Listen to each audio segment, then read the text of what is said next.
Hello বন্ধুরা, আজকে আমরা 6 কিলো আমের আমগুড় বানাচ্ছি। তো এই আমগুড়টা আমরা কিভাবে বানালাম তোমাদের সাথে একটু শেয়ার করলাম। তোমরা শুরু থেকে নিয়ে শেষ পর্যন্ত ভিডিওটা দেখার একটু কষ্ট করবে। তো চলো রেসিপির দিকে চলি আমরা। মা, এত আমের কি করবে?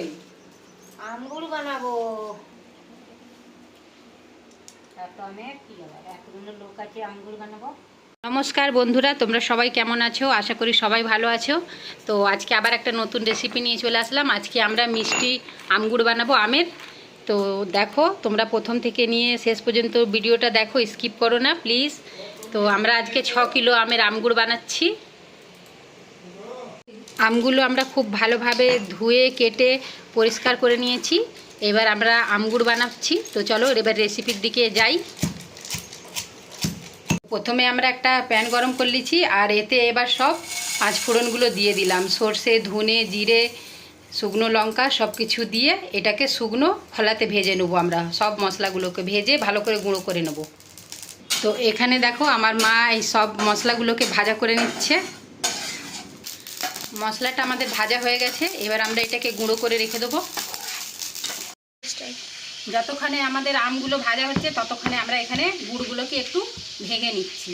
এখানে আমাদের 3 কিলো গুড় আছে। তো গুড়গুলোকে আমরা একটু ভালো করে ভেঙে নিচ্ছি, তাতে তাড়াতাড়ি হয়ে যাবে। এখানে হামাল দৃষ্টিতে আমরা ভেজে রাখা মশলাগুলোকে গুঁড়ো করে নিচ্ছি। আমগুড় বানাবার জন্য আমরা এখানে একটা বড় ডেকচি বসিয়েছি। 6 কিলো আম তো তোমার কড়াতে হবে না, সেই জন্য একটা বড় ডেকচি বসিয়েছি। প্রথমে সরষের তেল দিয়ে দিলাম। সরষের তেলটা গরম হয়ে গেছে। এতে এবার আমরা 5 ফোড়ন দিয়ে দিলাম। 5 ফোড়ন, তেজপাতা, শুকনো লঙ্কা সব দিয়ে এটাকে একটু ভালো করে ভেজে নেব।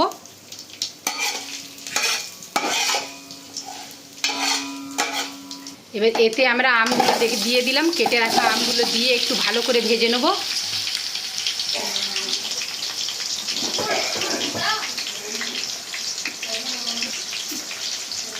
পুরো ডেকচিটা ভরে গেছে। 6 কিলো আম কত এত বড় ডেকচিতে দিয়েছি দেখো, তাও ডেকচিটা পুরো ভরে গেছে।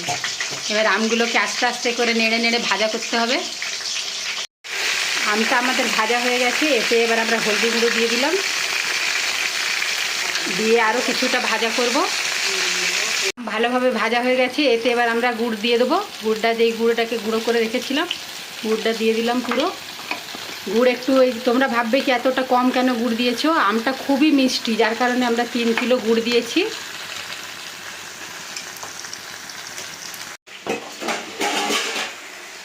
এত বেশি আম হয়ে গেছে, এতে খুন্তিতে করে নাড়া যাচ্ছে না, যার কারণে আমরা এইভাবে একটু একটু করে নেড়ে নেড়ে আবার বসাচ্ছি। গুড়টা গলে দেখো কত রস হয়ে গেছে। এই রসটা পুরো শুকনো হয়ে গেলে তাহলেই আমাদের গুড় আম একদম রেডি হয়ে যাবে। এই রসটাকে শুকনো করতে একটু সময় লাগবে, কেন কি অনেকটাই আম আছে আর অনেকটা গুড় আছে, তোমরা দেখতেই পাচ্ছ। তো ফাইনালি গুড় আম আমাদের একদম রেডি বন্ধুরা। তোমাদেরকে কেমন লাগলো ভিডিওটা? যদি ভালো লাগে তো লাইক, সাবস্ক্রাইব, কমেন্ট করে সবাই সবাইয়ের পাশে থেকো। আবার নতুন কোনো ভিডিওর সাথে দেখা হবে। বাই বন্ধুরা, সবাই ভালো থেকো।